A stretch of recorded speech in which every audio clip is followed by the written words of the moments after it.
The strategy I'm about to share with you right now gives me the ability to trade for only 2 hours 30 minutes every single trading day of the week, and also makes me to be a consistent forex trader. So stick around, let's get right into it. We are going to be trading an index with this strategy, and that is NAS 100. That is the only pair we are going to be trading. With NAS 100, the time period that we are going to be trading with is 8:30 to 11 New York Standard Time, UTC -4. Whenever I get in front of my charts before that time, the first thing I do is to demarcate the zone within which I'm going to be trading. And as I've just said, it's 8:30 to 11 New York Standard Time. After demarcating the range within which I'm going to be trading, the next thing I do is to look for a swing high or a swing low that is very close to price, that I'll be expecting price to trade above or below before I start looking for a trading setup. As you can see, this is the swing high that we are expecting price to probably trade above, and also a swing low that we are going to be expecting price to trade below. And after price does this, then we are going to drop to the 1 minute time frame to start looking for a trading setup. As you can see here, price has dropped below and taken out our swing low. With this now, we have one of the parameters to start looking for a trading setup on the 1 minute time frame. Now on the 1 minute time frame, what are we looking for? We are looking for a very good impulsive move that takes out a swing low or a swing high to show that the market has changed its direction. Then we anticipate that within that impulsive move, there is going to be a fair value gap. And for those who don't know what a fair value gap is when we have a series of like 1, 2, and 3 candles.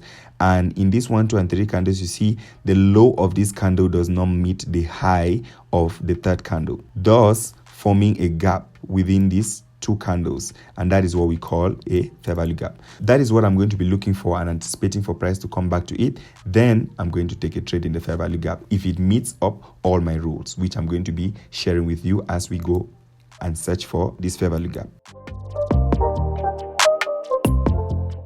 Okay, we can look at the charts here, and you see the reason why this is not going to be a good trading setup for me is because the impulsive move right here, it's not as strong enough like what I really want to see.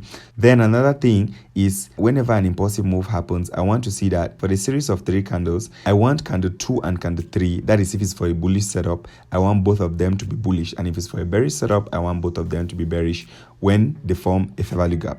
So as you can see, 2 bearish candles before the move was not that impulsive, but candle 3 was bearish. So I will not want to take this trading setup.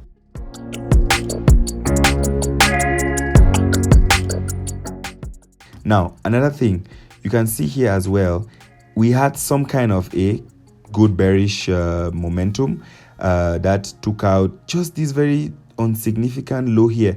That is going to be one reason why I will not want to take this trade. In as much as the bearish momentum was kind of strong and we had at least 2 bullish candles, but the reason why I will not want to take this is because it never took out this kind of a low. You know, this low here looks a little more significant than this one, so I will not want to take this. And then also another thing is, I always love to take my trades when it's already past 9:30. So if it's just from 8:30 to 9:30, I realize that most of the times when setups form within this zone, the setups don't always play out very well as compared to after 9:30. So I'll be waiting for after 9:30 before I take my trading setup.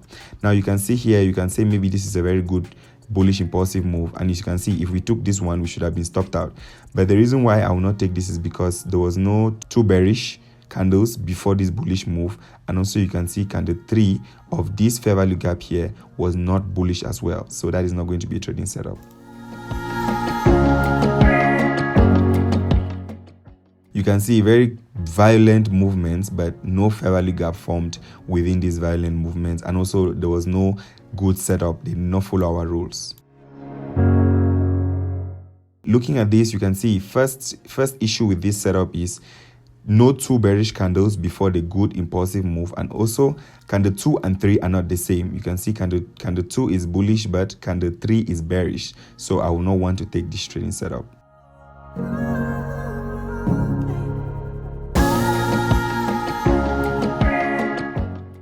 And as you can see right here, if we actually took this trading setup, we should have been smoked. Okay, on the flip side, we can see here we are actually having a very nice looking setup, right? 2 bullish candles. This very nice bearish impulsive move actually took out this low, and it has formed a very good fair value gap here.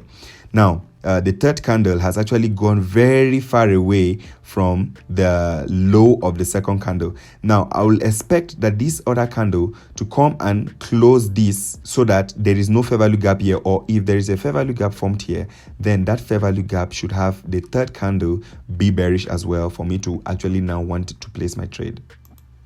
Now you can see what has happened is the third candle of this second fair value gap was bullish. That means that the entire setup has been cancelled. So we start looking for another setup.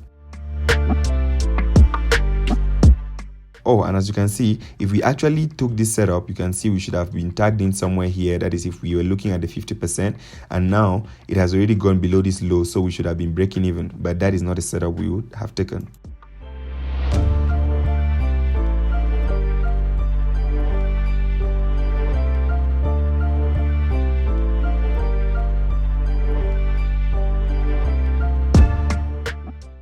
Now looking at this looks so nice. As you can look at this chart right now, you can see it has actually met almost all of our rules. Actually, it has met all of our rules. First rule, we want to see at least 2 bearish candles before the impulsive move.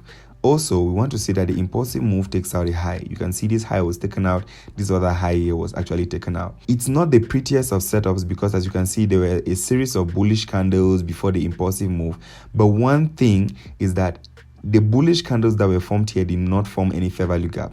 So these bullish candles here were just like supporting this fair value gap here, and they were not that significant. So what we are going to start looking for is from the first candle that was formed before the bullish impulsive move, and that's where we are going to be putting our interest. So you can see we have candle 1, candle 2, and candle 3 here, right? And as you can see, the bullish impulsive move is greater than what we were expecting. It's at least greater than 25 points.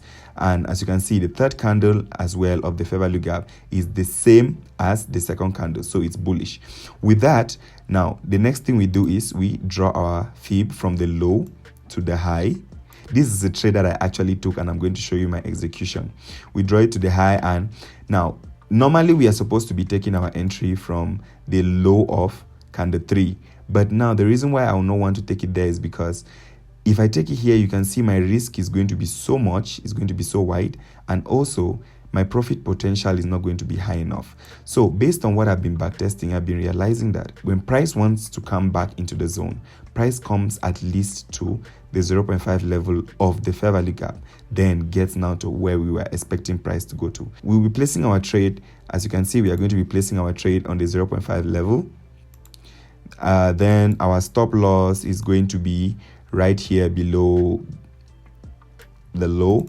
Then our take profit is going to be at the negative 0.5 level of the Fibonacci. The next thing we do is we just cancel out this, then we look to see what price is going to do. We have been tagged in. Let's go.